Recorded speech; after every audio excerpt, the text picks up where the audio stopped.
ஓடி விளையாடு ஓய்ந்திருக்கலாகாது. அதுக்கு தான் சூப்பர் சரவணா ஸ்டோர்ஸ்ல சம்மருக்கு ஆடைகள் வாங்கும் போது அவுட்டோர் கேம்ஸ் ஃப்ரீ. ஓடு ஆடு விளையாடு சூப்பர் சரவணா ஸ்டோர்ஸ் சம்மர் கோடையை கொண்டாடலாம்.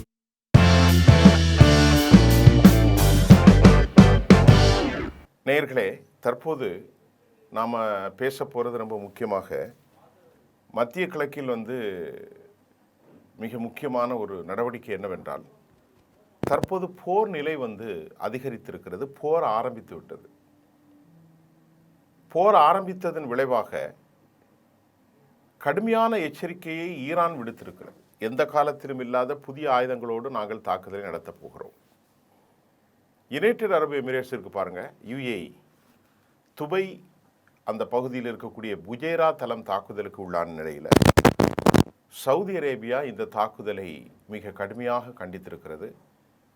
யுனைடெட் அரபு எமிரேட்ஸினுடைய கூட்டு இஸ்ரேலுடைய 2 பேரும் கூட்டு நடவடிக்கைகளில் ஈடுபட்டதன் கோபத்தின் காரணமாகத்தான் ஈரான் ஹெர்மூஸ் ஜலசந்தி பகுதியில் அமெரிக்காவை மீண்டும் தாக்குதல் நடத்த திட்டம் தீட்டி வருவதாகவும் தற்போது வெளியாகி இருக்கிறது. த ஃபுல் ப்ரிப்பேர்ட், ரொம்ப ப்ரிப்பேர்டாக இருக்கிறாங்க. இனி இறங்க போகிறாங்க. இப்போ ஏன் யுஏஇ அவங்க தாக்குனாங்க அப்படின்னா, யுஏஇ ரொம்ப அறிக்கை விட்டுருக்காங்க, நாங்கள் அமெரிக்காவோடும் இஸ்ரேலோடும் தான் நட்போடு. அப்படி என்றால் இஸ்லாமிய நாடுகளுடைய பொது எதிரியாக இருக்கும் இந்த ஷியோனிஸ்ட் இவர்களுடைய நடவடிக்கைக்கு எதிராக தங்களுடைய உயிர்களையும் தங்களுடைய பொருட்களையும் தங்களுடைய தலைவர்களையும் தங்களுடைய எல்லாவற்றையும் இழந்து கொண்டிருக்கக்கூடிய ஈரான் கடுமையான கோபமுட்டு ஒரு யூத இஸ்லாமியர்கள் என்ற அடிப்படையில் கடும் கோபத்தில் தாக்குதலை நடத்தியிருக்கிறார்கள்.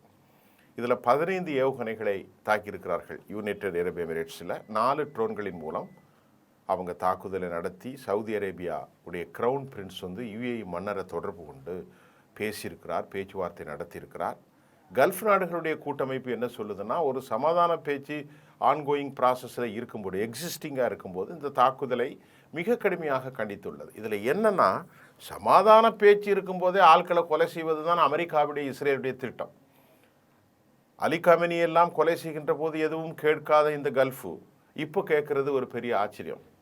இதற்கிடையில் இஸ்ரேலிடம் ஈரான் தாக்குதல் தொடர்ந்து யுஏஇ பகிர்ந்து கொண்டதாக சேனல் 12 தெரிவிக்கிறது.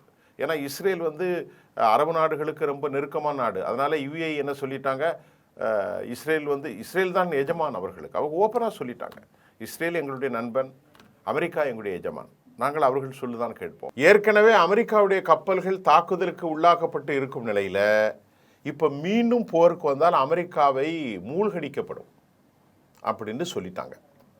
இப்போது அமெரிக்கா இந்த போருக்கு வருவதற்கு முன்பு அமெரிக்காவுடைய நேச நாடுகளாகவும் அமெரிக்காவுடைய அடிவரடியாகவும் அமெரிக்காவுடைய கையாளாகவும் இருக்கும் யுனைடெட் அரபு எமிரேட்ஸை தான் அவங்க தாக்கியிருக்காங்க.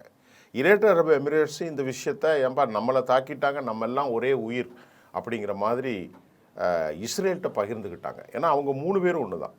இவர்கள் பேரளவில் தான் இஸ்லாமியர்கள், ஆனால் இவருடைய நட்புகள் அனைத்தும் அவர்களோடு தான் இருக்கிறது என்ற கோபத்தில் தான் இப்போது ஈரான் கடும் தாக்குதலை நடத்தியிருக்கிறார்கள். ஈரான் கடும் தாக்குதலை நடத்தியவுடன் யுனைடெட் அரபு எமிரேட்ஸு அவர்களோடு ரொம்ப நாள் பகையாக இருந்த சவுதி அரேபியா பேசிட்டாங்க, உங்களை தாக்கிட்டாங்களா அப்படின்னு. போர் நம்ம நிறுத்தியிருக்கிறோம், இந்த நேரத்தில் உங்களை தாக்கலாமா அப்படின்னு கேட்குறாங்க. ஈரானுடைய தலைவர்கள் கொல்லப்பட்ட போது, ஈரானுடைய தலைவர்கள் அழிந்த போது, போர் நிறுத்தம் எக்ஸிஸ்டன்ஸாக இருக்கிற போதே அமெரிக்கா குண்டு வீசி அநியாயமாக சாகடித்தார்கள். அதையெல்லாம் கேட்காத சவுதி அரேபியா, அதையெல்லாம் கேட்காத அரபு கூட்டமைப்பு இப்போது என்ன கேட்குறது? இதுதான் ஒரு முக்கியமான கேள்வி. இதற்கிடையில் ஆங்கில நாளிதழ் இன்டர்நேஷ்னல் லெவலில் ஒரு செய்தி வெளியாக இருக்கிறது. அதை நான் தமிழில் சொல்கிறேன். யுனைடெட் அரபு எமிரேட்ஸ் என்ன சொல்கிறதுனா, air defence system are currently engaged. நாங்கள் shooting down the missile and drone இந்த லாஞ்சிட் ஃப்ரம் ஈரான்லேருந்து எங்கள் மீது 15 வீசினாங்களா, நாங்கள் அடித்து அதை காலி செய்து விட்டோம், கீழே அதை எல்லாம் முடித்து விட்டோம் என்று அவர்கள் தரப்பில் சொல்கிறது. அதே போன்று யுஎஸ் இந்த போருக்கு காரணமாக இருக்கக்கூடிய பீட் ஹெர்ட்ஸ் என்ன சொல்கிறாருன்னா, இப்போ ceasefire with Iran is not over, இது ஒன்றும் முடியல. இப்போ கூட கரண்டில் சீஸ்ஃபயர் இருந்து கொண்டு தான் இருக்கிறது. என்ன சீஸ்ஃபயர் இருக்கிறது? Despite the escalating tension is a strait of Hormuz. அவர் இந்த டென்ஷன் இப்போது அதிகரிச்சிருக்கிறது. அமெரிக்க பிரசிடென்ட் தான் அவர் தான் முடிவு எடுக்கணும். Whether any escalation that constitutes a violations of ceasefire.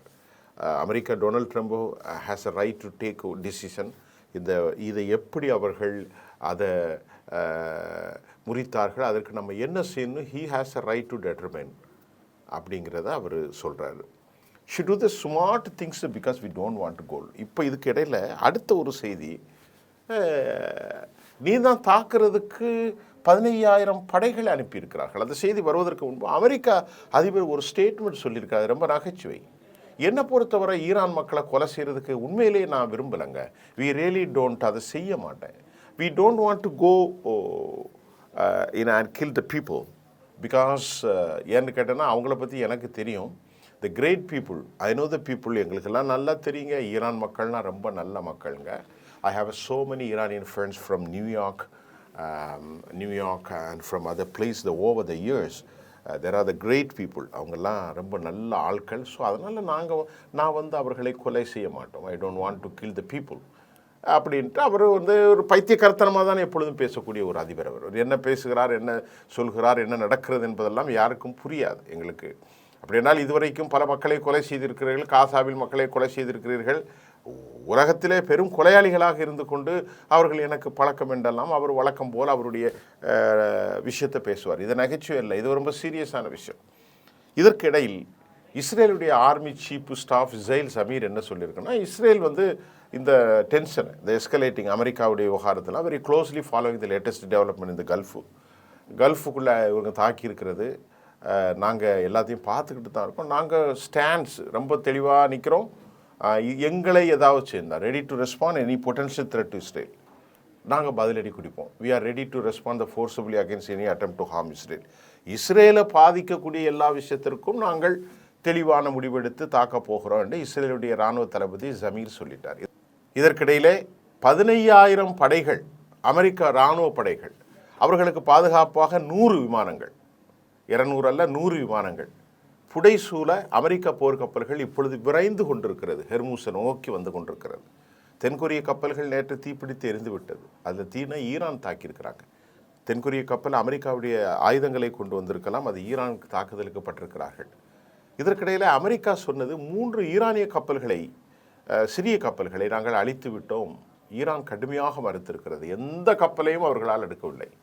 பெரிய கப்பல்களை அவர்கள் அழிப்பதற்கு அவர்கள் செயல் திட்டம் வேக படகுகளின் மூலம் ஏவுகணைகளை கொண்டு பயங்கர மோதி தற்கொலை படகுகளாக அவர்கள் உருவாக்கியிருக்கிறார்கள். ஈரானுடைய ஏவுகணைகள் வான்பரப்பில் சுட்டு வீழ்த்தப்பட்டது என்று அமெரிக்கா கூறியுள்ளது. இது நம்பகத்தன்மை வாய்ந்த செய்தியாக இல்லை என்பது நிதர்சனமான உண்மை. இதற்கிடையிலே அமெரிக்கா என்ன சொல்கிறது, இந்த போரை ஏன் வருது, 15,000 படைகளையும் 100க்கும் மேற்பட்ட எஃப் சீரியஸ் ஃப்ளைட்டுடைய ஏர் ஸ்ட்ரைக்கர் பாதுகாப்பாக வருகிறார்கள். கப்பல்கள் 11-20 கப்பல்கள் இருக்கிறது. அமெரிக்கா சொல்கிறது, அமெரிக்காவுடைய டிமாண்ட் என்னவென்றால், அமெரிக்கா சுங்க கட்டணம் வசூலிக்கும் உரிமை ஈரானுக்கு கிடையாது. ஸ்ட்ரைட் ஆஃப் ஹர்மூஸ் இது ஒரு சர்வதேச கடல் பிராந்தியம். இதனுடைய உரிமைகளை பேணி பாதுகாக்க வேண்டும். யுஎன் செக்யூரிட்டியில் அமெரிக்கா ஒரு தீர்மானம் கொண்டு வர இருக்கிறது. அமெரிக்காவுடன் அரபுகள் இணைந்து தான், இப்போ அமெரிக்கா தனிச்சு நிற்கலை, அரபுகளையெல்லாம் கூட்டு சேர்ந்ததுன்னா பணம் வாங்க முடியும். ஆகவே ஐக்கிய ராச்சிய மத்தியில் ஒரு புதிய வடிவமைப்பு பிரேரணை ஒன்று கொண்டு வரப்படுகிறது.